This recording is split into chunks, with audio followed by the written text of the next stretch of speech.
Hi friends, customers எப்படி reach பண்ணுறது, followers எப்படி ரீச் பண்ணுறதுன்ட்டு ஒரு சிலர்லாம் கேட்குறீங்க. நான் ஓப்பனாக சொல்லிடுறேன், என்னோட மைண்ட் செட் என்ன, நான் என்ன பண்ணிகிட்ருக்கேன்னு சொல்கிறேன். அதிலே உங்களுக்கு புரிஞ்சிடும்.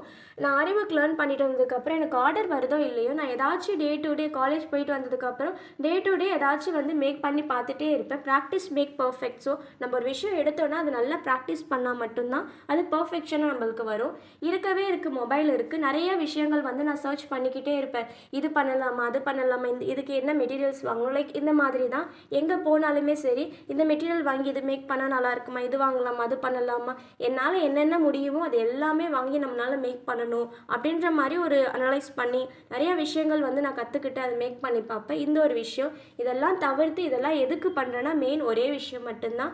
என்ன, அதாவது நம்மளெல்லாம் ஏளனமாக நினச்சவங்களுக்கு முன்னாடி நல்லா வாழ்ந்து காட்டிடணும். அதாவது நல்லானா அந்த ஆடம்பரம் கிடையாது, நம்ம மற்றவங்களுக்கு ஹெல்ப் பண்ணுற மாதிரி அந்த ஒரு வாழ்க்கை வாழ்ந்து காட்டிடணும். அவ்வளோதான் என்னோட எண்ணம், அது என்னோட ட்ரீம். அதை நோக்கி ஓடுறதுக்கு ரெண்டே விஷயம் பண்ணணும். என்னென்னா விடாமுயற்சியும் ப்ராக்டிஸும். இது ரெண்டும் மட்டும் இருந்துட்டால் கண்டிப்பாக நம்ம என்ன நினைக்கிறோமோ அதை அச்சீவ் பண்ணிடலாம். இந்த 3 விஷயம் மட்டும்தான் என் டே டு டே மைண்டில் இருக்கும். அதுக்கு நடுவில் பார்த்திங்கன்னா என்னால் என்னென்ன பண்ண முடியுமோ அதை பண்ணிக்கிட்டே தான் இருக்கேன். இதே மாதிரி உங்களுக்கு என்ன ட்ரீம் இருக்கோ அதை மைண்டில் ஃபிக்ஸ் பண்ணிவிட்டு அதுக்குண்டான வேலையை டே டு டே பார்த்திங்கன்னா கண்டிப்பாக இன்றைக்கி இல்லை என்னைக்காச்சும் ஒரு நாள் அதை அச்சீவ் பண்ணிவிடுங்க, ரீச் பண்ணிவிடுங்க. Always be positive. தேங்க்யூ.